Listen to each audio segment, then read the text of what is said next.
ခြားဘာသာတရားတွေကပြောသလိုပြောရင်ဒီဘဝဒီလူဘဝကိုဖန်ဆင်းတဲ့ဖန်ဆင်းရှင်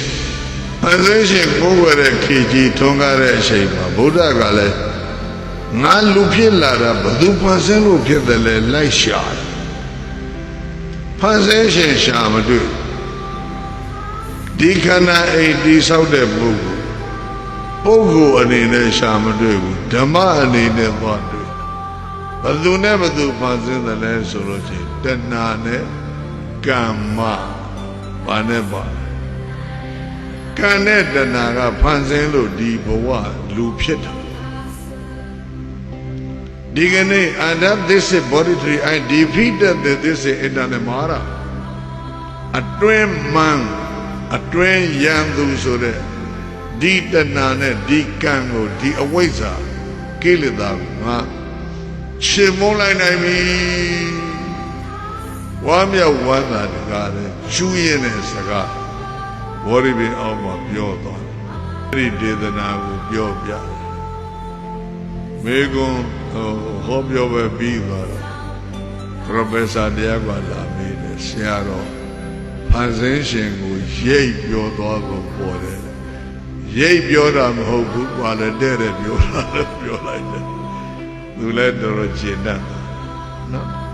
တခြားဘာသာတရားတွေကပြောသလိုပြောရင်ဒီဘဝဒီလူဘဝကိုဖန်ဆင်းတဲ့ဖန်ဆင်းရှင်ကိုယ်ဝယ်တဲ့ခေကြီးထွန်းကားတဲ့အချိန်မှာဗုဒ္ဓကလည်းငါလူဖြစ်လာတာဘယ်သူဖန်ဆင်းလို့ဖြစ်တယ်လဲလိုက်ရှာတယ်ဖန်ဆင်းရှင်ရှာမတွေ့ဒီခန္ဓာအိမ်တိဆောက်တဲ့ပုဂ္ဂိုလ်အနေနဲ့ရှာမတွေ့ဘူးဓမ္မအနေနဲ့သွားတွေ့ဘယ်သူနဲ့ဘယ်သူဖန်ဆင်းတယ်လဲဆိုလို့ချင်းတဏှာနဲ့ကမ္မဘာနဲ့ပါကံနဲ့တဏှာကဖန်ဆင်းလို့ဒီဘဝလူဖြစ်တာဒီကနေ့ and this is body tree I defeated this is eternal mara အတွင်းမှန်အတွင်းရန်သူဆိုတဲ့ဒီတဏှာနဲ့ဒီကံကိုဒီအဝိဇ္ဇာကိလေသာငါရှင်းမလိုက်နိုင်ပြီဝါမြောက်ဝမ်းသာတကားလေရှူးရင်တဲ့စကားဘောရိပင်အောင်မှာပြောသွားတယ်အဲ့ဒီဒေသနာကိုပြောပြတယ်မေကွန်း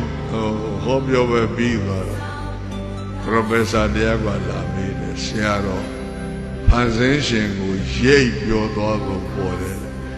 ရိပ်ပြောတာမဟုတ်ဘူးကွာလေတဲ့ပြောတာလည်းပြောလိုက်တယ်သူလည်းတော်တော်ကျဉ်တတ်တာနော်